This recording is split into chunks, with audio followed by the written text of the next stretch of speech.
You're watching Netrush Report, where we don't just tell you the scores, we dig deep into the stories, the rivalries, and the moments that define the sport. If tennis is more than just a game for you, hit that subscribe button and let's dive right in. The Cincinnati Open is no stranger to unpredictable weather, but this year's third round was an absolute scheduling nightmare.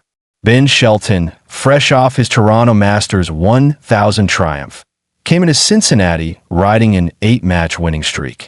Momentum? Wide heavy checkmark confidence. Wide heavy checkmark, but Mother Nature had other plans. His match against Roberto Bautista Agut was originally slated for Tuesday night, primetime tennis under the lights. The plan was to get it done and set sights on recovery before the next round. Then, the skies opened up. Shelton later admitted that the postponement wasn't just an inconvenience. It messed with his entire rhythm. "I was cooked out there," he told Prakash Amritraj afterward. He wasn't talking about just the heat. He meant everything. The rain delays, the stop-start warm-ups, the mental reset over and over again. Wednesday afternoon finally arrived, but so did the clouds. Again, another delay. For a young player like Shelton, whose game thrives on rhythm and intensity, these breaks can be brutal. Still, when they finally stepped on court, it was all business. Bautista Agut is known for his relentless consistency and defense. He wasn't going to give Shelton anything for free. The first set was a grind, both physically and mentally. Shelton's serve was his lifeline, delivering 9 aces in the set. But it wasn't a clean walk. The Spaniard's depth and angles forced Shelton to dig deep in every rally. The tiebreak? Pure aggression from Shelton.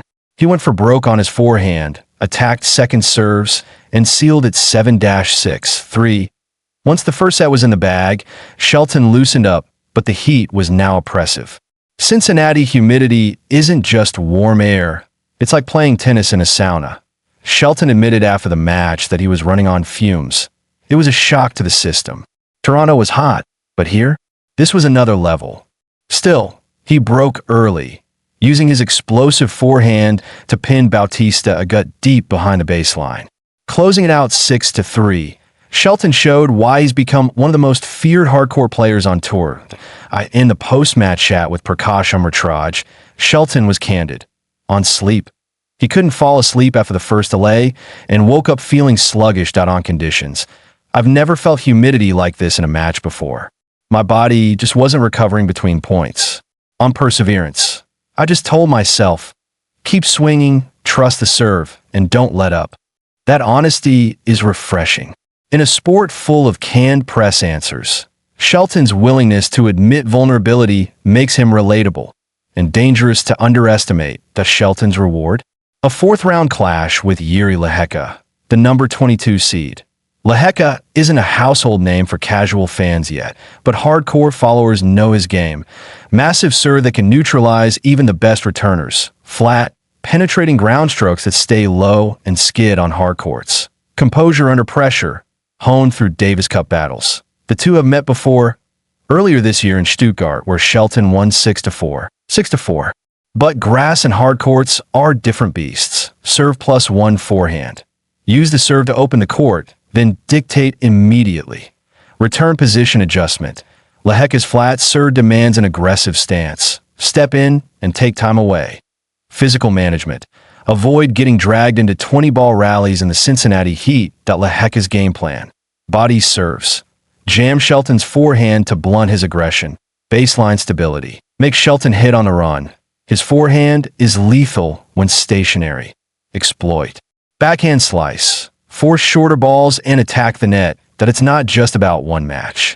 Shelton's 2025 season has been a breakthrough year. First Masters 1000 title in Toronto. Top 6 ADP ranking. Improved return game and net play. But every run meets a test. And the Lehecka match is exactly that. Can he handle the physical strain 2 tournaments in a row? Can he manage the mental weight of expectation? A win would mean a spot in the Cincinnati Open quarterfinals and a chance to keep the dream alive of pulling off a rare back-to-back Masters 1000 victory. The last American to even attempt such a feat was Andy Roddick in his prime.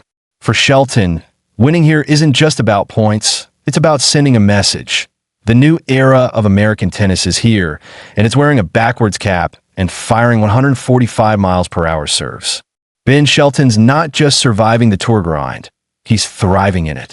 Even when the rain comes down, the sun turns up, and the body screams stop, he finds a way.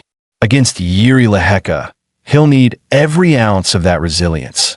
And whether you're Team Shelton or just here for the tennis, one thing's certain, Cincinnati isn't done delivering drama. You've been watching Netrush Report, where tennis lives, breathes, and fights through the toughest conditions. If you love this breakdown, hit that like button, subscribe for more deep dives, and we'll see you next time on the court.